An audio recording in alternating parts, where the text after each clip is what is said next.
All right, I'm for Taliaferro, Mr. Taliaferro TV. Okay, I'm gonna tell you like this.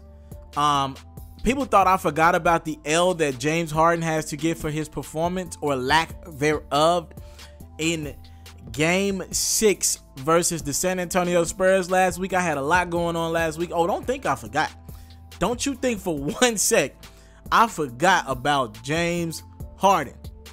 So I'm gonna break down the situation, and again, y'all judge how I broke it down to you guys in the comment section. I want to make sure I'm giving y'all the information, the best, timely fashion, all that. All right. So Travis Scott had a concert in Houston the night that the Rockets lost on their home court against the San Antonio Spurs, and by the damn way, the San Antonio Spurs were without their best player, Kawhi Leonard, and one of their top 3, top 4 guys in Tony Parker, who remember is out for the rest of the playoffs. Kawhi Leonard didn't play in Game 6 either. So between Jonathan Simmons, LaMarcus Aldridge, who had his best game of the playoffs, and Patty Mills and company, Danny Green, they whooped the hell out of the Houston Rockets by 30, what? It was like 25, 30, 35 points, right? It was something like that. And Travis Scott had a show in Houston that night, and James Harden showed up at the club after that lackluster performance. So if you a Houston fan, you paid up to $1,000 for them tickets, maybe a little bit more if you sat on the court. You know what I'm saying? You like, damn, Harden, you felt the need to go to the club and turn up for Travis Scott after you performed like that. And then maybe there's the other side of this who's like, well, let him go to the club, clear his mind, or go to the performance and clear his mind to try to just get ready for next season.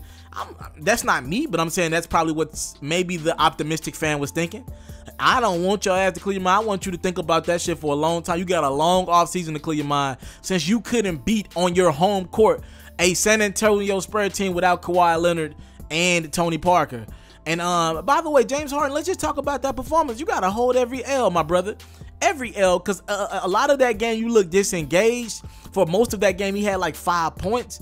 He didn't look like the guy who a lot of people believe deserves more votes in the MVP race that Russell Westbrook is going to win in a few weeks. He ain't look like no damn MVP to me. I'm sorry. It just was, it was atrocious. I didn't like watching James Harden. His body language looked terrible. And honestly, that team sucked, and they were behind their leader, James Harden. I don't know if James Harden can be your only leader. I'm not going to say your only star.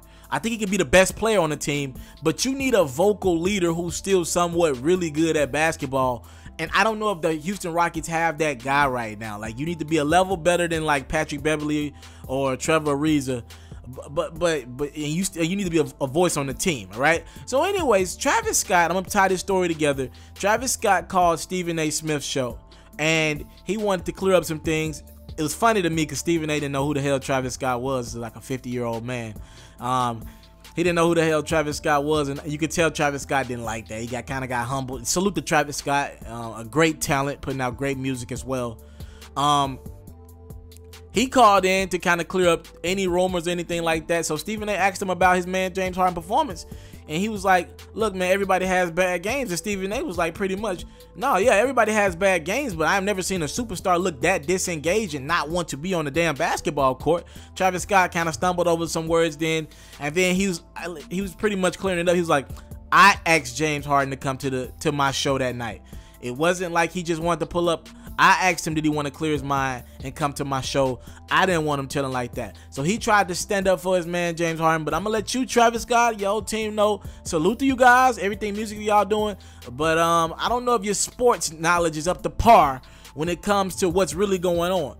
Some nights you got to hold that L, Travis Scott. If you have a bad performance, you got to hold that L. People want their money back. You got to hold that L.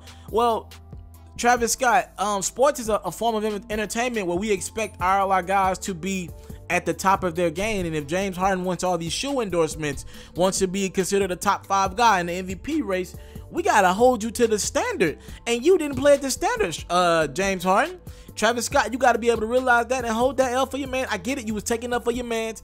But calling in to the radio station as if you were going to give this big basketball analytical type conversation was kind of ridiculous, and Stephen A. kind of sunned you in that conversation. All right, James Harden, you got to hold every L that comes with your performance or lack thereof, for a better term, a performance on that court, your Houston Rockets need to really consider some things going forward. This three-point shooting team is exciting in the regular season, but when it comes playoff time and the possessions slow down, I don't know in the clutch, can James Harden get you a basket? He's shown a lack of ability when it's in the under 3-4 minutes.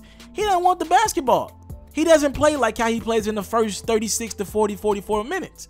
And that has haunted him throughout his career.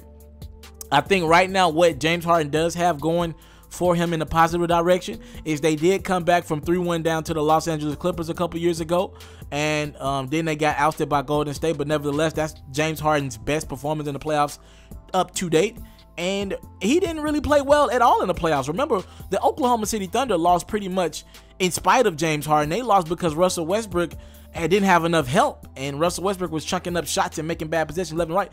And Lou Williams and guys on that Houston Rockets team off that bench kind of carried the Rockets through that series. James Harden didn't have spectacular games in the playoffs. I'm sorry, it's the reality of the situation. So James Harden got to hold that L for his performance, or again, lack thereof, in the playoffs. And Travis Scott, you got to hold your L's for your mans, because he wasn't there, right? Thank you for the time, love, support. I don't take it for granted. Travis Scott calls in to Stephen A. Smith's morning radio show to try to take up for James Harden, and he pretty much said, look, James Harden only came to my show because I asked him to come, and every superstar has a bad game. That was more than a bad game. That was somebody who was disengaged. Thank you for the time, love, support. I don't take it for granted. Salute. Subscribe to my channel if you haven't done so yet. I'm out. If you're looking to book me for an interview video or by phone, if you're looking to have your music or your skill featured on my daily podcast, if you're looking to book me for a speaking engagement to help motivate some kids, if you're looking to have me rock some of your clothing to help promote your brand, make sure you hit me up at booking@itsmrtaliaferro.com. Again, that's booking@itsmrtaliaferro.com.